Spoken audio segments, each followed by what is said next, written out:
Sir, as you have mentioned, from Yes, the starting president of Mustafa to the yes, date Erdogan, yes, what were the changes in the yes, definitely. Turkey? And I think at this juncture, let me speak few words about Mustafa Kemal Yes, also. yes. I think it's appropriate because Mustafa Kemal is renowned as the Ataturk, father of Turkey, because he held a kind of a voice within the country during the Ottoman rule. What happened then was during the First World War, which took place between 1914 and 1918, Ottoman Empire was siding the central team, and they were defeated by the Allies or the Axis team. And those Axis team or the Allies took over the cities of Izmir, Istanbul, which were a part of Turkey.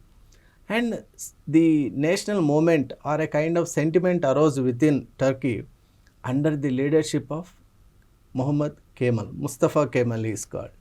That Mustafa Kemal took the country to such a level that the voice was really, it became amplified, and finally the agreement of Lusani was signed in 1923, and the Republic of Turkey was formed.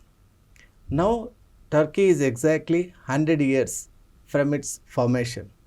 So it's a kind of significant thing that we both are speaking about Turkey at that particular juncture of 100 years is really a nice thing to do, because we can review what and all has happened over these years and learn to adapt the good things into our own constitution.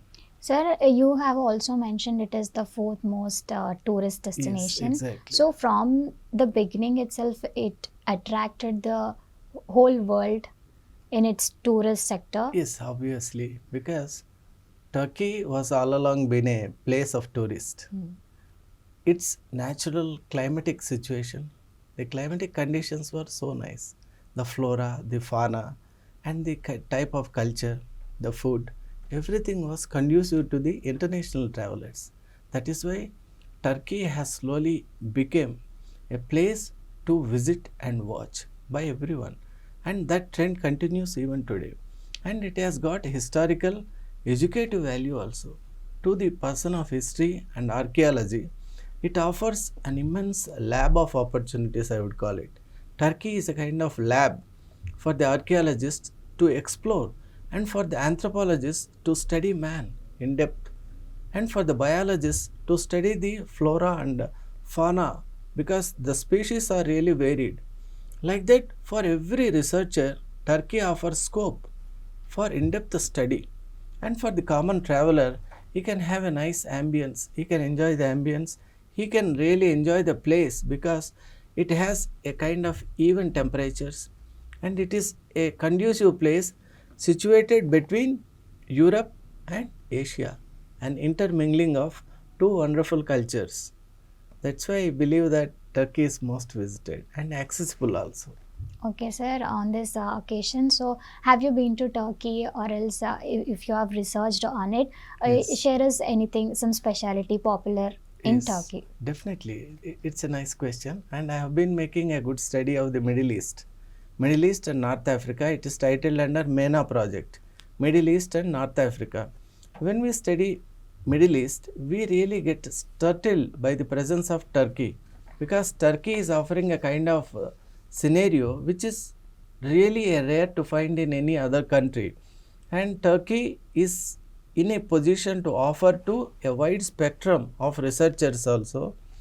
Here in Turkey, you have so many national parks, preservatory centers, you have places like World Heritage Centers are there, and you have amusing parks are there, you have species preservatory centers are there. Like that, Turkey is a wonder by itself, and added to that, the nice culture of the people of Turkey. Turks, Kurds, and many other ethnic varieties are there, and everyone, they welcome people into their territories, and they really show a kind of respect which is really not forgotten by the tourists. That's why tourists keep really flocking towards Turkey in great numbers. Okay, sir, we'll discuss now about the Turkey's government Yes, policies yes, and the leaders of Turkey, sir. yes. Actually, at this point, when we see that Turkey has turned 100, what comes to our mind is how strong is its economy. Now, as per the statistics, we see that Turkey stands at 17th position in the global GDP.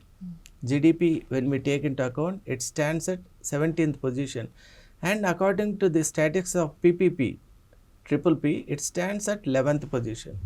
So this is a healthy position for Turkey, and going by the standards and statistics and even going by the forecast, economic forecast, we see that Turkey would have a fairly good and sound economy in times to come also.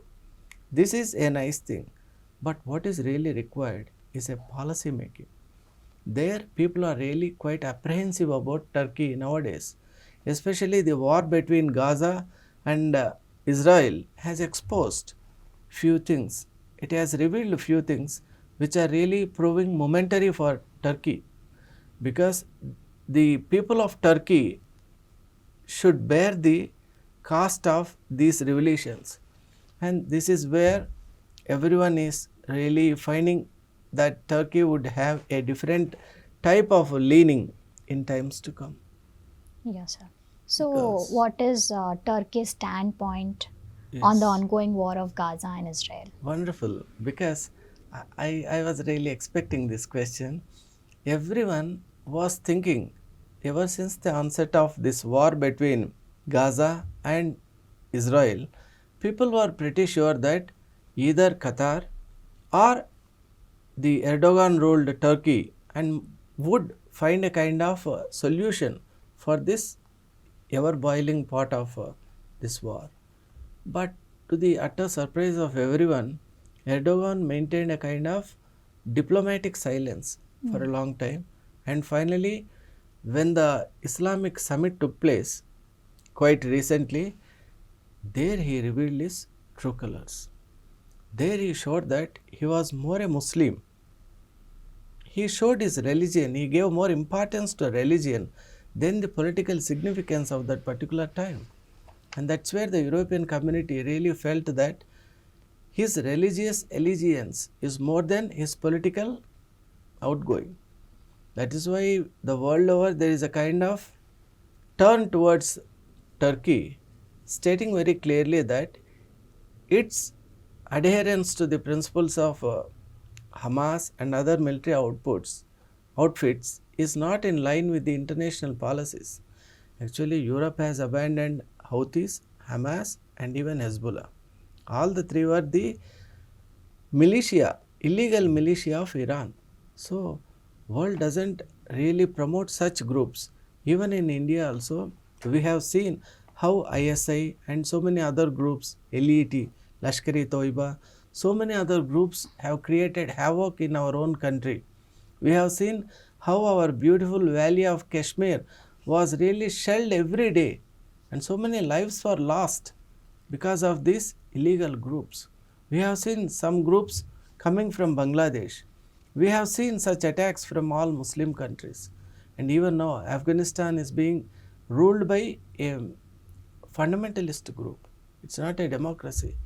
So, world over, when we see such things, we believe that Turkey is really stepping into the shoes of Afghanistan, and really pray that such a thing shouldn't happen, because Turkey, with its long history, shouldn't commit such blunders. I hope the people of Turkey must be really repenting. They must be really aiming for a kind of change where all religions, all cultures, all regionalities will be evenly treated and evenly respected.